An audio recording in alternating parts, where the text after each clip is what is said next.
ana télé national ak segg ay candidat fii rek laa ko gis de ci Sénégal ay candidat 19 candidats et moins ki ko fi nekkal sax ñu mën ko mu ñëw présenté wu voilà loolu nag moo leen jural lii tey ñaari yoone ngi ni Ousmane Sonko fu mu fekk seen micro delloo leen ko loolu nag kan war ngeen xoolaat seen bopp bu baax a baax ndax yéen rek a fi média xam nañ ne yéen da ngeen a xamagul ne maanaam yéen doo nga nekkatu leen fi xamoo maanaam jamonoy année 80 60 RTS doo nga fi nekkoon boobu daanaka mën naa ne dara yombul booba bu leen neexee mën ngeen a def lu leen neex mais jamono yi nii 21e siècle jamonoy réseaux sociaux jamonoy internet site internet nga xam ne gaa yaa ngi mel ne tulleeg male micro yi macha allah man li ñuy def man seen liggéey journaliste yoo xam ne ni amuñu xaaj amuñu seen voilà ñëpp lañ bokk yemale waaw loolu kay war ngeen koo xam bu baax a baax moo tax daal Ousmane Sonko ngoog moom fulla ji moom xam naa ne ba léegi rek tey la ko gën a def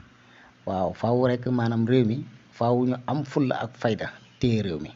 bu ko defee rek dina am ñoo xam ne ni dinañ xam ni ñuy def bu baax a baax dinañ xam ne réew mi caaxaan yoru ko ay tappale yoru ko ay wuruj yoru ko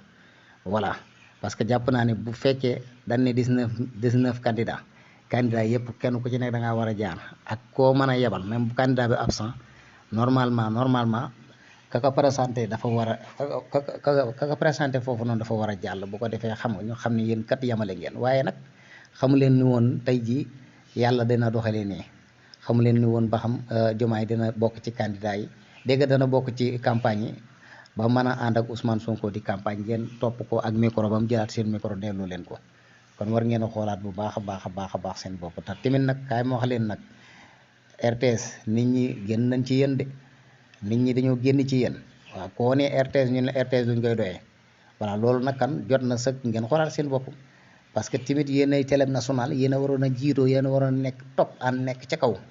yéen a waroon a nekk royukaay ñëpp di roy ci yéen mais nag fi mu toll nii kenn du roy ci yéen voilà bari na ci ñoo xam ne boo leen proposé sax ne kaay ñu yóbbu la ko RTS dañ naan lu ñuy wuti RTS foofu duñ fa dem voilà kon nag te télé national daanaka mën naa ne ñu bari dañ koy xëccoo waaw ñu bari dañ koy xëccoo voilà kan nag candidat yaa ngi noonu Ousmane Sonko ak Diomaye wàcc si nañ ñu ngi ci terrain bi di campagne comme ñëpp voilà gis na ni nag